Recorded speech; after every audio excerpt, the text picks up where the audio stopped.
Amidst the deepening rift between Russia and Israel, Putin has canceled the November 11th meeting in Paris with Israeli Prime Minister Benjamin Netanyahu. The ties between the two leaders have progressively gotten worse since September 17th, with the accidental downing of the Russian Il-20 plane by Syrian forces, which resulted in the deaths of 17 Russian crew members. Russia has continued to falsely claim that the IDF was responsible for the incident, despite the facts shown by the Israeli Defense Forces that prove otherwise. Many Israeli authorities believe that the Russians used that incident as an excuse to arm Syria with the S-300 anti-aircraft missile system. This claim is supported by the fact that the Russian government attempted to deliver the same system to Syria back in April. At the time, Russia didn't follow through with the plan due to Israel's outcry over the matter. Many Israeli authorities believe that the Russians have their own agenda and are using this incident with the downed plane as a scapegoat to carry out the plans they initiated months ago in order to dominate Syria. The Russian-Israeli ties weren't always so grim, but have taken a turn for the worse. During the meeting with Trump and Putin at the Helsinki summit back in July, Trump stated that he, Putin, and Netanyahu were on the same page, and that Putin is a big fan of Israel and a strong supporter of Netanyahu. However, the Russian Foreign Ministry, Sergei Lavrov, has said that tensions are high between Israel and Russia. The Russian embassy in Israel retweeted Lavrov's statement, in which he said that Israeli military operations won't resolve Israeli security concerns, but rather will cause increased regional tensions. Late last month, Israeli Defense Minister Avigdor Lieberman completely rejected the Russian demands that Israel must restrict airstrikes in Syria. And Prime Minister Netanyahu has stated on several occasions that Israel will do whatever is necessary to prevent Iran's entrenchment in Syria. Meanwhile, Israeli Minister Zev Elkin just stated that if Syria hits Israeli jets, Israel will strike back, and that it doesn't make any difference if they're run by Russian teams. He says that the S-300 systems have destabilized the region, and Russia made a huge mistake in shipping them to Syria.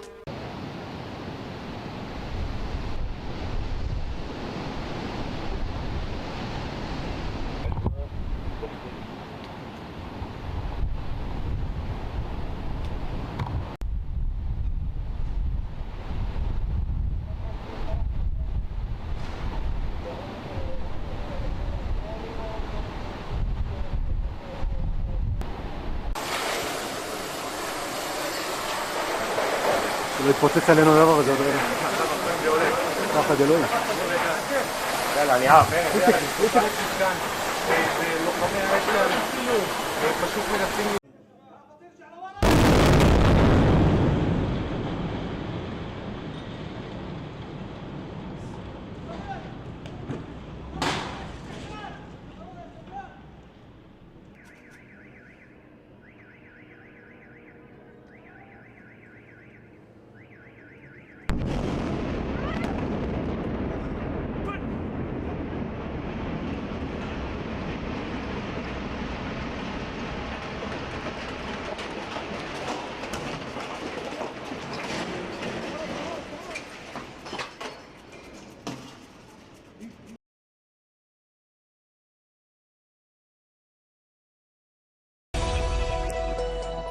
Our top story this hour, Israel and Palestinian factions in Gaza are reported to have agreed to a ceasefire since Israel invaded the Gaza Strip on Sunday, violating an existing agreement.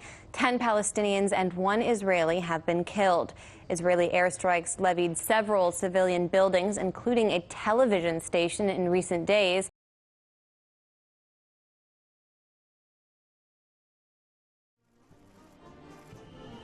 Out of office and now his party out of government. Avigdor Lieberman, always tough on security as defense minister, accuses Prime Minister Netanyahu of going soft on Hamas. Let's start with this resignation of the Israeli defense minister. What kind of effect is that going to have on the current situation? It's an interesting effect because there's the actual situation with Hamas and Gaza, and there's the political question.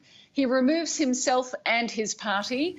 That leaves Benjamin Netanyahu with a 1-seat majority.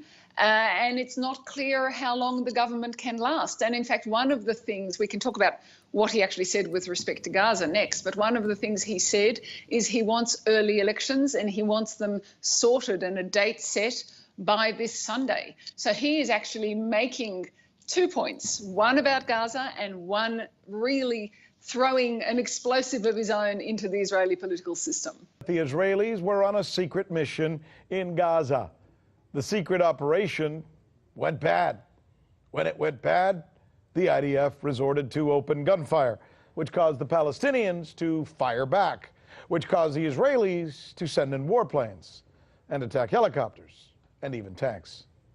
Because the first casualty of any battle is always the truth, we thought you should know what actually happened.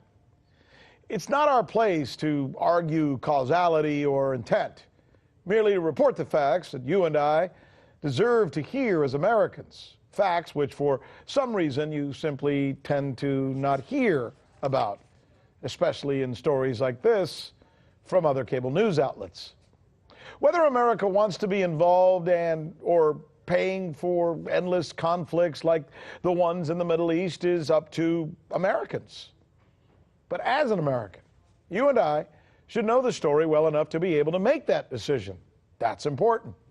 For example, do you know how many wars we're actually in right now? Can you name the countries? Let me help. Officially, we're in Afghanistan, we're in Iraq, we're in Libya, we're in Pakistan, we're in Somalia, we're in Yemen, and then, of course, there's the Gaza border. Do you know how much money that alone is costing you? Look, regardless of your position or who you favor, this is a number you should know. As an American taxpayer, you are giving $3.7 billion a year to Israel. That comes out to $10.1 million every single day. Look, this is certainly not to impugn Israel both as an impressive democracy and a very important ally. It's simply to state facts that you should know about the next time you hear that there's another battle in the Middle East that you're essentially paying for.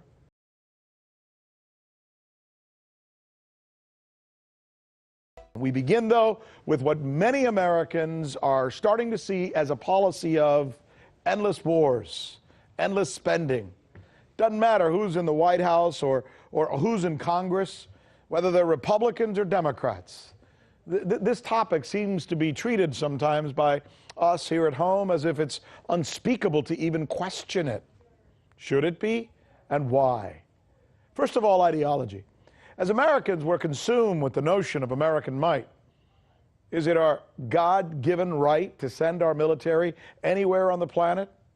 Is the doctrine of American armed exceptionalism something that maybe we should rethink a little bit based on cost, if nothing else?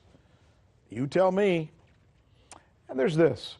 I'm reporting to you tonight from essentially our nation's capital. We're just blocks from the White House, for example. Here in Washington, D.C., whether you walk or whether you drive around, you will see for yourself the very visible and entrenched power of the arms lobby and its allies in the Pentagon and in Capitol Hill.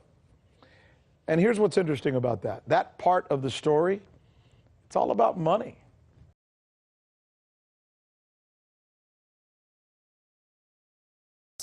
Major, the president said that he didn't veto it because it would be good for defense spending. Is that how we should understand the change of heart from this morning? It was never a serious veto threat. Let's make that fundamentally clear.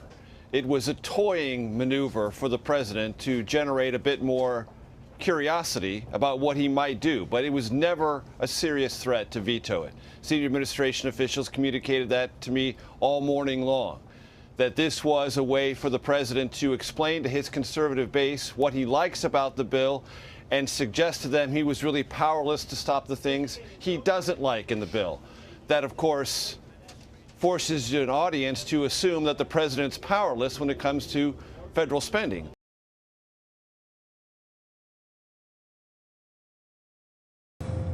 Looks like growing tensions between China and the U.S. are now being demonstrated through new military weapons.